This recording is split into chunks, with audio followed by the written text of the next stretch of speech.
بسم الله الرحمن الرحيم. سورة النساء دريم نمبر آياتو. وآتوا النساء صدقاتهن نحلا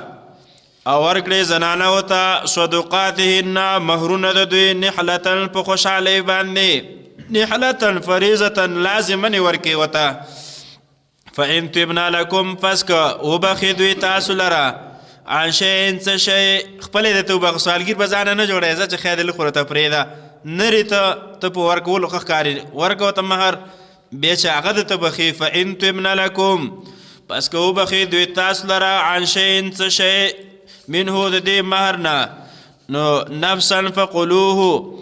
نو د خپل نفس په اختیار باندې او د خپل نفس په خوشحالۍ باندې فقلوه نخري غلا نفسا د نفس یعنی د زړه په خوشحالۍ باندې فقلوه پس خوري د غلره هنيئا مبارک مریئا خو هضمېدون کوي ماوی د دې د کوم د مهر پیسې دي کمال دی الله صفت کړی دی هنيئا دا ډېر مزیدار دی او مریئا دا بې نقصانه دی هنيئا بې ګناه او دارنګې مریئا بې مرضم پکې نشته دی او یا د هنيئا معنا دا دی ښه په بېغمۍ سره یې وخورئ او مریئا بې نقصانه او بې ضرره فکلوه پس خورئ دغه لره هنيئا مبارک مریئا ښه هضمېدونکی ولا تؤتوا السفهاء اموالکم امو ورکوي بعقلانو ته مالونه د هغوی التي اغا جعل الله لكم چې الله ګرځولی تاسو لره قیاما ذموار د هغې الله تور باندې ودرولی الله تور باندې ذموار جوړ کړی نو دا چې دی مو ورکوي ورته ورزقوهم او رزق ورکوي دوی ته فیها په دغه کې وکسوهم او جامه جوړه ورکوي دوی ته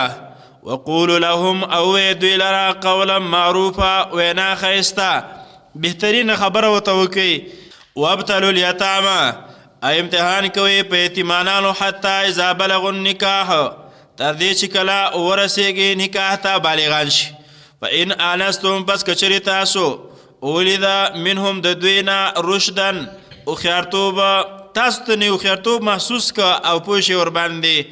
نو فادفعوا الیهم پس وسپارئ دوی لره اموالهم مالونه د دوی ولا تأکلوها او مخورئ مالونه د دوی اسرافا په زیتي باندې و بیدار او په چابکۍ سره